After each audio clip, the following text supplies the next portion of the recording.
Joining us now is John Matthews, the Executive Director of the Community Safety Institute and author of Mass Shootings, 6 Steps to Survival. John, good to talk to you. Based on your knowledge of past shootings, what can you tell us about this event?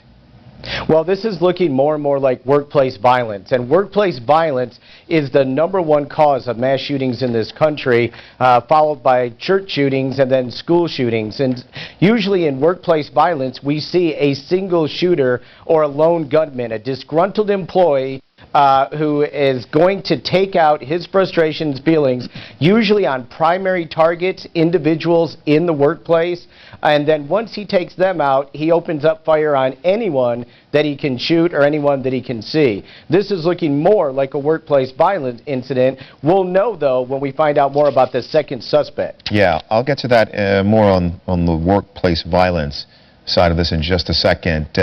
If you were working up this case, if you were leading the investigation on this, I'll put you in that position. What do you want to know about Aaron Alexis?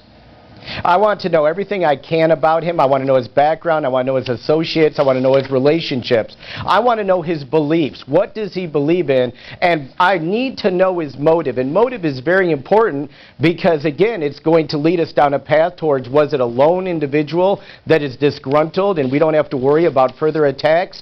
Or is this a group? Is this a cell? Is this a terrorist type incident where we may have to worry about other people that have suffered the same indiscretions or whatever that he believes he did, and they may want to lash out at their employers? And since we keep seeing these kinds of mass shootings, what advice, what tips can you provide to people who are watching us so that they can better protect themselves?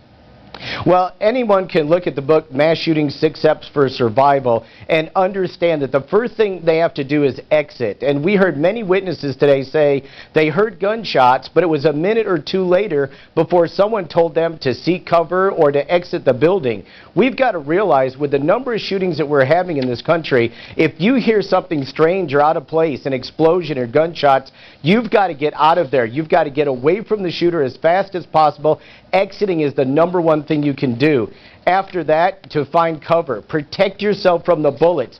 That gunman is going to be on a mission. He's going to be moving quickly through your building, and he's going to be shooting at any targets that are in his line of sight. Find protective cover, such as a structural beam on a part of the building, or a concrete pad, something like that. And if you can't do either of those, find concealment. Hide from that shooter and get out of his line of sight. John, so as you mentioned, this is a shooting that happened at a workplace for thousands. David Schuster is here. And David, what were you saying, about 3,000 people? Yeah, about 3,000. Okay, about 3,000 people work at that facility.